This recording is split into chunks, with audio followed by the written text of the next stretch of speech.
یعنی معبود بناتے ہو، انی اراک وقومک فی ضلال مبین، بے شک میں تمہیں اور تمہاری قوم کو کھلی گمراہی میں پاتا ہوں۔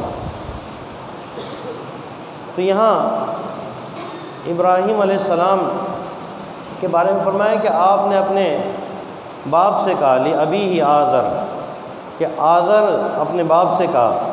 اب لوگ یہاں پر یہ کہتے ہیں کہ ابراہیم علیہ السلام کے والد وہ آزر تھے، اور وہ بتوں کی نہ صرف پوجا کیا کرتے تھے بلکہ بتوں کو بیچا کرتے تھے، بت فروش تھے۔ حالانکہ یہ بالکل غلط جو ہے اس کی تفسیر کرتے ہیں لوگ۔ اب یہاں پر ذکر کیا گیا لِأَبِيهِ آزر، باپ تو کہا گیا، لیکن جب ہم اس کو تفسیر میں دیکھتے ہیں اور لغت کی کتابوں میں دیکھتے ہیں تو یہاں پر اس کے معنی لیے گئے قاموس میں، بہت مشہور لغت کی کتاب ہے اور سبھی اس کو مانتے ہیں قاموس کو۔ اس میں لکھا ہے کہ آزر حضرت ابراہیم علیہ السلام کے چچا کا نام تھا، باپ نہیں تھے، چچا تھے۔ حضور نبی کریم صلی اللہ علیہ وسلم کے آباء و اجداد میں حضرت ابراہیم علیہ السلام، اور نبی پاک صلی اللہ علیہ وسلم کے آباء و اجداد میں حضرت آدم علیہ السلام تک کے اور آپ کے والد ماجد تک کوئی بھی ایک بھی جو ہے مشرک نہیں گزرا، کوئی کافر نہیں گزرا، سب کے سب جو ہے توحید پر تھے، اور سب کے سب جو ہے اللہ تبارک و تعالیٰ کے نیک بندے تھے۔ کوئی ایسا نہیں گزرا کہ جو بت فروشی کرتا ہو یا بت کی پوجا کرتا ہو۔ تو یہ آزر جو تھے ابراہیم علیہ السلام کے چچا کا نام تھا۔ اسی طرح قاموس میں لکھا ہے، اور اسی طرح حضرت علامہ جلال الدین سیوطی نے مسالک الحنفاء میں لکھا ہے، ایسا ہی لکھا ہے کہ آزر جو ہے آپ کے چچا کو کہا جاتا تھا، کہ وہ آپ کے چچا تھے۔ اور کہتے ہیں کہ امام جلال الدین سیوطی لکھتے ہیں کہ چچا کو باپ کہنا تمام ممالک میں یہ معمول ہے، کہ چچا کو باپ کہا جاتا ہے، بالخصوص عرب میں۔ قرآن کریم فرقان حمید میں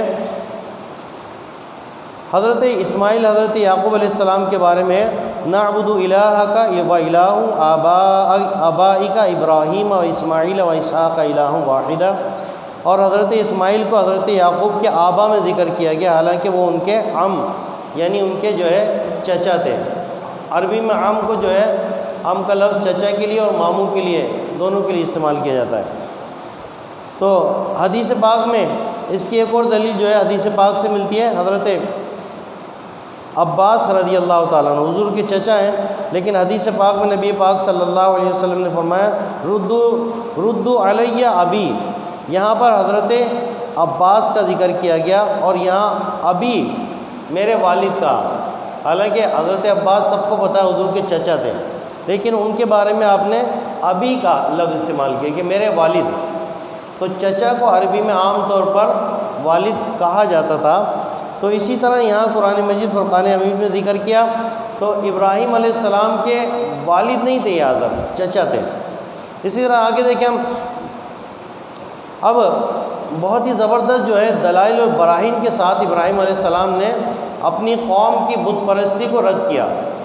اپنی قوم کے جو سورج کو، چاند، ستاروں اور تاروں کو پوجا کرتے تھے، ان کو اس طرح دلائل کے ساتھ رد کیا کہ ان کی عقلیں جو ہے جواب نہ دے سکیں۔ ابراہیم علیہ السلام اس قوم میں تھے جس کا بادشاہ نمرود تھا، اور نمرود وہ بادشاہ تھا جس نے سب سے پہلے اپنے سر پر تاج پہنا۔ اس کی حکومت میں جو ہے اس کے نجومیوں نے کہا تھا کہ تیری حکومت میں ایک بچہ ایسا پیدا ہوگا جو تیری حکومت کا تختہ الٹ دے گا اور تیرے لوگوں کو جو ہے وہ قتل کرے گا۔ تو اب اس نے کیا کیا، اس نے پوری ایک کمیٹی بنا دی کہ وہ اس کی تحقیق کرے کہ کوئی مرد کسی عورت کے پاس نہ جائے، جتنے بچے ہوں ان کو ذبح کر دیا جائے۔ اس طرح ایک سختی سے جو ہے قانون بنا دیا کہ کوئی بچہ پیدا نہیں ہوگا۔ اب اسی دوران حضرت ابراہیم علیہ السلام کی والدہ جو ہے وہ حمل سے ہوئی، لیکن ان کی عمر بہت کم تھی اور لوگوں کو پتہ بھی نہیں چلا۔ جب ان کی ولادت ہوئی ابراہیم علیہ السلام کی تو ان کے والد ماجد نے شہر سے دور، آبادی سے دور ایک غار بنائی ہوئی تھی، ایک ایسا پہاڑی میں راستہ بنایا ہوا تھا جس میں جا کر حضرت ابراہیم علیہ السلام کی والدہ وہاں گئیں اور ابراہیم علیہ السلام کی وہاں ولادت ہوئی، اور پھر آپ کو جو ہے دودھ پلانے وہیں جایا کرتی اور پتھروں سے بند کر دیتی اس جگہ کو۔ اکیلی جاتی. تو ابراہیم علیہ السلام کے پاس جب حضرت آپ کی والدہ ماجدہ جاتی تو دیکھتی کہ ابراہیم علیہ السلام اپنی انگلی چوس رہے ہیں اور انگلی سے جو ہے دودھ جاری ہوتا تھا، دودھ نکل رہا ہوتا. اور پھر آپ کی عمر اس طرح تیزی سے بڑھی ابراہیم علیہ السلام کی کہ 1 مہینے میں آپ کی اتنی پرورش ہو جاتی جس نے عام بچوں کی 1 سال میں ہوا کرتی تھی. آپ دیکھیں یہی معاملات جو ہے موسیٰ علیہ السلام کے بھی ملتے ہیں کہ جب فرعون نے جو ہے اس کو پتہ چلا کہ ایک بچہ ایسا پیدا ہوگا تو اس نے سارے بچوں کو قتل کروا دیا. لیکن اللہ کا کرنا دیکھیں، فرعون کے گھر میں ہی آپ کی پرورش ہوئی. تو اللہ تبارک و تعالیٰ جس کی حفاظت کرتا ہے اس کو کوئی کچھ بھی نہیں کر سکتا. تو ابراہیم علیہ السلام اب اسی غار میں رہے. بعض تفاسیر میں ہے کہ آپ 7 سال رہے، کسی میں کچھ اور عمر بھی ذکر کی، تو اتنی عمر تک رہے. پھر جب آپ بولنے لگے تو آپ نے اپنی والدہ سے پوچھا کہ امی جان میرا رب کون ہے؟ تو رب بمانے پالنے والا. تو آپ کی والدہ نے کہا کہ تمہارا رب میں ہوں، میں تمہیں پالتی ہوں. تو آپ نے پوچھا کہ آپ کا رب کون ہے؟ تو انہوں نے کہا تمہارے والد صاحب. تو انہوں نے کہا کہ ابراہیم علیہ السلام نے پوچھا کہ میرے والد کا رب کون ہے؟ تو پھر انہوں نے کہا کہ بس خاموش ہو جاؤ. اور پھر وہ گھر جا کے انہوں نے اپنے شوہر کو بتایا کہ جس بچے کی تلاش نمرود کو ہے وہ ہمارا ہی بیٹا ہے، اور ہمارا ہی بیٹا وہ ہے جو اس کا تختہ الٹے گا اور اس میں جو ہے اس کے دین میں انقلاب پیدا کرے گا اور نیا دین لے کر آئے گا. تو ابراہیم علیہ السلام جب بڑے ہوئے تو انہوں نے اعلانیہ طور پہ ان کی مخالفت شروع کر دی. اکیلے تنہا حق کے راستے میں جب بندہ چلتا ہے تو اس کو رب تعالیٰ کی تائید ہوتی ہے، پھر اسے کوئی خوف نہیں ہوتا چاہے وہ اکیلا ہی کیوں نہ ہو.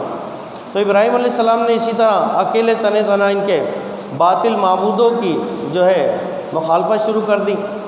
قرآن فرماتا ہے کہ فلما جن علیہ اللیل رأى کوكبا هذا قال هذا ربی فلما افل قال لا احب الافلین. پھر جب ان پر رات کا اندھیرا آیا ایک تارا دیکھا، بولے اسے میرا رب ٹھہراتے ہو؟ پھر جب وہ ڈوب گیا تو بولے کہ مجھے خوشی نہیں آتی ڈوبنے والوں سے. ستارہ دیکھا، اپنی قوم سے کہا کہ تم لوگ اس کی پوجا کرتے ہو تو یہ میرا رب ہے، قوم کو بتایا. جب وہ ڈوب گیا تو آپ نے فرمایا کہ یہ تو ڈوب گیا، یہ کیسا رب ہے؟ رب تو وہ ہوتا ہے جو ہمیشہ رہے، ہمیشہ سے ہو. پھر آگے قرآن فرماتا ہے کہ فلما رأى القمر بازغا قال هذا ربی فلما افل قال لئن لم يهدنی ربی لأکونن من القوم الضالین. پھر آپ نے جب چاند کو چمکتا ہوا دیکھا تو بولے اے میری قوم میرا رب تم اسے بتاتے ہو؟ جب وہ ڈوب گیا تو کہا کہ اگر مجھے میرا رب ہدایت نہ دیتا تو میں بھی انہی گمراہوں والوں میں سے ہوتا. پھر جب سورج طلوع ہوا دن میں تو پھر آپ نے سورج کو دیکھ کے اپنی قوم سے کہا فلما رأى الشمس بازغة قال هذا ربی هذا اکبر. پھر جب سورج چمکا دیکھا بولے اسے میرا رب کہتے ہو؟ یہ تو سب سے بڑا ہے، یعنی یہ تو ستارے اور چاند سب سے بڑا ہے، اسے رب کہتے ہو؟ فلما افلت قال یا قوم انی بریء مما تشرکون. تو پھر جب وہ ڈوب گیا تو آپ نے کہا ہے میری قوم میں بیزار ہوں ان چیزوں سے جنہیں تم شریک ٹھہراتے ہو. وجہت وجہی للذی فطر السماوات والارض حنیفا وما انا من المشرکین. میں نے اپنا منہ اس کی طرف کیا جس نے آسمان اور زمین بنائے، ایک اسی کا ہو کر رہا اور میں مشرکوں میں سے نہیں ہوں. تو آپ نے پوری حجت قائم کی، دلائل دیے کہ تم دیکھو اس کو اپنا رب کہتے ہو، ستارہ یہ بھی ڈوب گیا، چاند کو کہتے ہو یہ بھی ڈوب گیا، تم اس کو سورج کو مانتے ہو یہ بھی ڈوب جاتا ہے. اب یہ ڈوبنے والے تو رب نہیں ہوتے نا، رب تو وہ ہوتا ہے جس نے ان سب چیزوں کو بنایا، جس نے زمین و آسمان کو پیدا کیا، جس نے ہمیں بنایا، جو ہمیشہ سے ہے ہمیشہ رہے گا. تو ایسی حجت قائم کی آپ نے کہ وہ سارے لاجواب ہو گئے. لیکن کفر جو ہوتا ہے وہ کبھی بھی مانتا نہیں ہے، حق کو تسلیم نہیں کرتا. تو انہوں نے کیا کیا؟ انہوں نے کہا کہ اب یہ جو ہے باغی ہو گئے، ان کو آگ میں جلا دیا جائے. آپ نے سنا ہوگا کہ بہت بڑا جو ہے پھر ایک لاوا بنایا گیا، ایک آگ تیار کی گئی، اتنی بڑی آگ کہ اگر ان کو آگے لے جا کے دھکا دے تو آگے جانے والا بھی جل جائے۔ اب کیا کریں، اتنی بڑی آگ ہو گئی۔ ان کو ایک منجمد ایک آلے میں رکھ کے جو ہے جس سے پتھراؤ کیا جاتا تھا، اس میں رکھ کر ان کو آگ میں پھینکا گیا ابراہیم علیہ السلام۔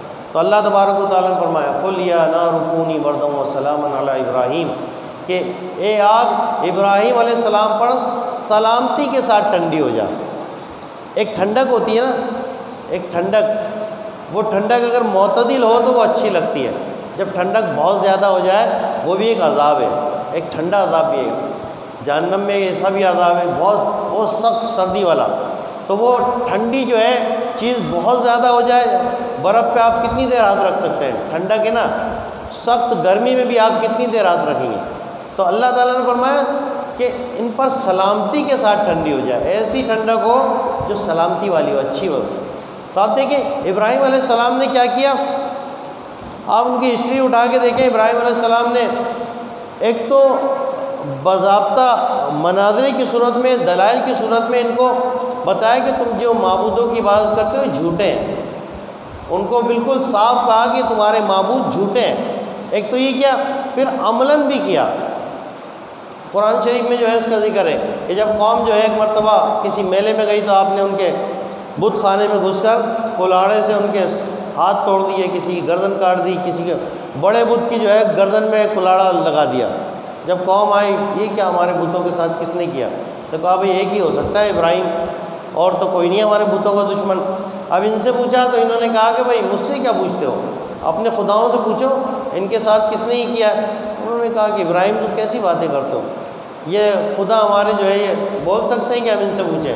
تو انہوں نے کہا کہ بڑی افسوس کی بات ہے، جو تمہارے خدا بول بھی نہیں سکتے، اپنا دفاع بھی نہیں کر سکتے، اپنے آپ کو بچا بھی نہیں سکتے، تم انہیں اپنا معبود مانتے ہو، وہ تمہیں کیسے بچائیں گے؟ تو آپ دیکھیں اسلام اور کفر ایک جگہ جمع نہیں ہو سکتے۔ آپ کہیں کہ ہم کفر کو بھی راضی رکھیں اور مسلمان بھی ہو جائیں، ایسا نہیں ہو سکتا۔ آپ کہیں کہ ہم ریاست مدینہ بھی بنائیں اور جو ہے سکھوں کے لیے جو ہے ان کے گردوارے بھی بنائیں، تو ایسا نہیں ہو سکتا۔ اسلام میں کوئی ایسی تاریخ نہیں ملتی۔ آپ کہیں کہ ہم جو ہے عاشق رسول بھی ہیں اور 500 مندر بنانے کا اعلان بھی کریں، ایسے مندر جو بالکل ختم ہو گئے تھے، کوئی پوجا پاٹ کرنے والا بھی نہیں ہے، ان کو آباد کرنے کا اعلان کریں ریاستی سطح پہ، پھر کہیں ہم عاشق رسول بھی ہیں۔ اب وہاں پہ تو کوئی پوجا پاٹ کرنے والا بھی نہیں ہے، کوئی ملے گا نہیں، ایسے ایسے مندر جو ہے ویران ہیں، تو پھر کیا کریں گے؟ یہی لوگ جا کے پوجا پاٹ کریں گے، آباد کریں گے اس کو۔ ریاست مدینہ کے دعوے داروں نے آج تک ایک مسجد بھی نہیں بنائی، ایک مسجد پوری ریاست میں دیکھ لیں، پورے پاکستان میں گھوم لیں کہ بھائی وزیر اعظم صاحب نے اس مسجد کا افتتاح کیا، بڑی عالی شان مسجد بنائی، نہیں ملے گی۔ ہاں گردوارے بنا رہے ہیں، مندر بنا رہے ہیں، چرچ بنا رہے ہیں، سارے کفار کو خوش کر رہے ہیں، پھر کہہ رہے ہیں ہم کہ عاشق رسول بھی ہیں، ایسا نہیں ہو سکتا۔ نبی پاک صلی اللہ علیہ وسلم نے اعلانیہ طور پہ بتوں کی مذمت کی ہے۔ آپ کہیں کہ نہیں ہم بھائی بتوں کی مذمت کیسے کریں، ہمارے جو کفار ناراض ہو جائیں گے، ہندو ناراض ہو جائیں گے، تو ناراض تو ہوں گے، کفر تو آپ سے ہمیشہ ناراض رہے گا۔ ابراہیم علیہ السلام نے بتوں کو توڑا ہے، یہ نہیں کہا کہ میری پوری قوم جو ہے بت پرستی کر رہی ہے تو ان کو کہا کہ چلو بھائی آپ بتوں کو بھی نعوذ باللہ پوچھتے رہو، میری بات بھی سن لو، ایسا نہیں چلے گا۔ جب آپ اسلام کے دعوے دار بنتے ہیں، مسلمان بنتے ہیں، تو آپ کو کفر کو برا کہنا پڑے گا، بتوں کو برا کہنا پڑے گا۔ آپ جو جن چیزوں کی پرستش کر رہے ہیں ان کو آپ کو برا کہنا پڑے گا، اگر برا نہیں کہیں گے تو پھر مسلمان کہیں گے۔ آپ اسلام کی پوری تاریخ جو ہے حضرت آدم علیہ السلام سے اٹھا کے دیکھ لیں، کبھی ایسا نہیں ہوا کہ بتوں کو بھی اچھا کہا جائے، مندروں کو بھی اچھا کہا جائے، گردواروں کو بھی اچھا کہا جائے اور کہا جائے کہ ہم مسلمان بھی ہیں۔ تو اسلام یہ کہتا ہے کہ اپنے دین پر ایسے ڈٹے رہو کہ کفار کی مذمت بھی کرو اور ان کی مرمت بھی کرو، ان کے بتوں کو اچھا نہیں کہو، برا کہو۔ کعبۃ اللہ سے اکھاڑ کے بت پھینک دیے گئے تھے، یہ نہیں کہا تھا کہ اتنے سارے لوگ جو ہے یہ بتوں کی پوجا کرنے والے بھی موجود ہیں، چلو بھائی یہ بت اتار کے لو، بھائی تمہارے بت ہیں تم لے جاؤ ان کو عزت کے ساتھ میں، نہیں، پاش کر دیا تھا۔ سلطان محمود غزنوی نے جو سومناتھ کا مندر فتح کیا، آج ہمارے سیاستدان کہتے ہیں، ہمارے سیاستدان جن کو ہم ووٹ دیتے ہیں وہ کہتے ہیں کہ سلطان محمود غزنوی نے جو ہے وہ اس لیے سومناتھ کا مندر فتح کیا تھا، اتنی دور افغانستان سے ایک مندر فتح کرنے آئے، راستے میں اتنے مندر تھے ان کو چھوڑ دیا، اس لیے کہ اس میں بہت جو ہے نا سونا تھا، زیورات تھے، ان کو پتہ تھا، تو وہ سونے کے چکر میں کیا تھا، سونے کے چکر میں نہیں کیا تھا۔ اگر سونے کے چکر میں کیا ہوتا تو وہ لوگ بہت پیسے دے رہے تھے کہ ہمارے اس بت کو چھوڑ دو، جتنا چاہے پیسہ لے لو۔ تو سلطان محمود غزنوی کے تاریخی جملہ تھا نا، آج بھی لوگ جو ہے اس کو دہراتے ہوئے ڈرتے ہیں، ہمارا میڈیا تو خیر نہیں دہرا سکتا، کہ سلطان غزنوی نے فرمایا تھا کہ مسلمان بت فروش نہیں ہو سکتا، بت شکن ہوتا ہے مسلمان بت شکن ہوتا ہے، بت فروش نہیں، بت کو بیچ نہیں سکتا میں۔ اب اتنے سارے مندر کیوں چھوڑے؟ وہ چھوٹے چھوٹے تھے۔ بڑے مندر کو کیوں توڑا؟ کہ آپ نے دکھایا کہ تمہاری یہ جو علامت ہے نا طاقت کی، اس کو ہم مسمار کر رہے ہیں، وہ چھوٹے خود بخود مسمار ہو جائیں گے۔ اس کو اٹھا کے لے گئے افغانستان میں، اس بت کو پاش کر دیا۔ اب اس بت کو توڑا تو ان کو تھوڑی پتہ تھا کہ اس کے اندر اتنا سونا ہے، اس کو توڑا تو اس کے اندر تو بڑے ہیرے جواہرات نکلے، جتنا دے رہے تو اس سے زیادہ نکل گیا۔ تو وہ اللہ کے لیے کیا تھا، انہوں نے پیسوں کے لیے نہیں کیا تھا۔ تو یہ اسلام کی تاریخ ہے۔ ابراہیم علیہ السلام نے جو ہے بتوں کو پاش کیا، ان کے خداؤں کو، ان کے معبودوں کو جو جھوٹے تھے ان کو برا کہا، اور پھر علم اسلام کا پرچم جو ہے بلند کیا۔ ایسے نہیں کیا کہ سب صحیح ہے اور ہم بھی صحیح ہیں، تم بھی صحیح ہو، تم اپنی عبادت کرتے رہو، ہم اپنی عبادت کرتے رہیں۔ ایسا کبھی بھی جو ہے اسلام کی تاریخ میں نہیں ہوا ہے۔ اللہ رب العزت ہم سب کو قرآن حکیم فرقان حمید پڑھنے، سمجھنے اور پر عمل کرنے کی توفیق عطا فرمائے۔